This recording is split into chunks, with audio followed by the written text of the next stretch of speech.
Session is resumed. Mr. President, Senator Cayetano is recognized. with the permission of the Majority Leader and Senator Bato, the Minority Leader, may I just offer some voice of experience. Actually, sinabi na to ni SP, pero I'll just elaborate. But let me start out by saying, I understand why the Minority Leader stood up.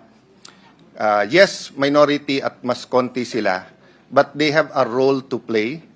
It's not only a very important role today, it's an essential role. It's not only a role in our legislative session, it's a role in holding the second highest person in our government accountable. They have fought for that not just yesterday, but the Minority Leader, despite running for Congress, have continued, in Tagalog, tinutukan to. And in fact, I have to apologize to him, medyo mas tama ka na yung forthwith means agad. Pero tinignan ko na yung Filipino version, isusunod agad. In that context, makikiusap ako sa Minority Leader. We've been here long enough, dun sa atin na 3-4 terms na pag nag-argue kung sinong una, tatagal tayo ng 1-2 oras, walang mauuna. So kung gagawin natin yung forthwith today, ibig sabihin isusunod agad. I looked at the rules, no? Sabi po kasi talaga pagka personal privilege, pwede mauna.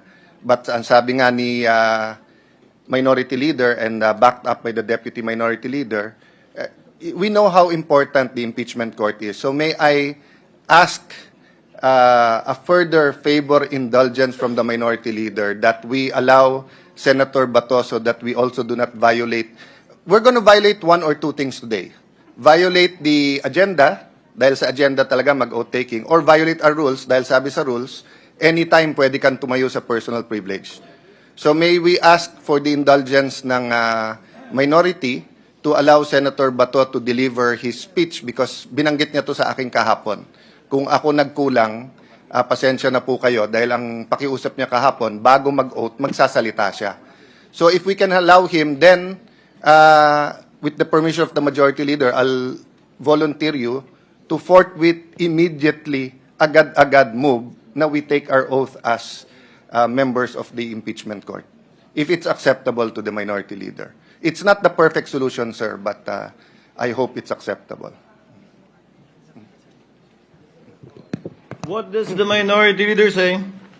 Basically, Mr. President, we will agree to the suggestion of Senator Alan Cayetano. Pero ito lang yung point ko for those of you still present or serving in the 20th Congress.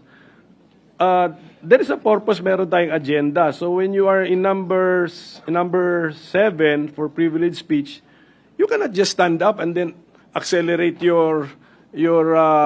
the tackling of your item in the session, Mr. President, by just standing up. So, ano lang po yun, just an observation. So, with that, I willingly give way to our colleague with this important message for us, Mr. President, Senator Bato de la Rosa.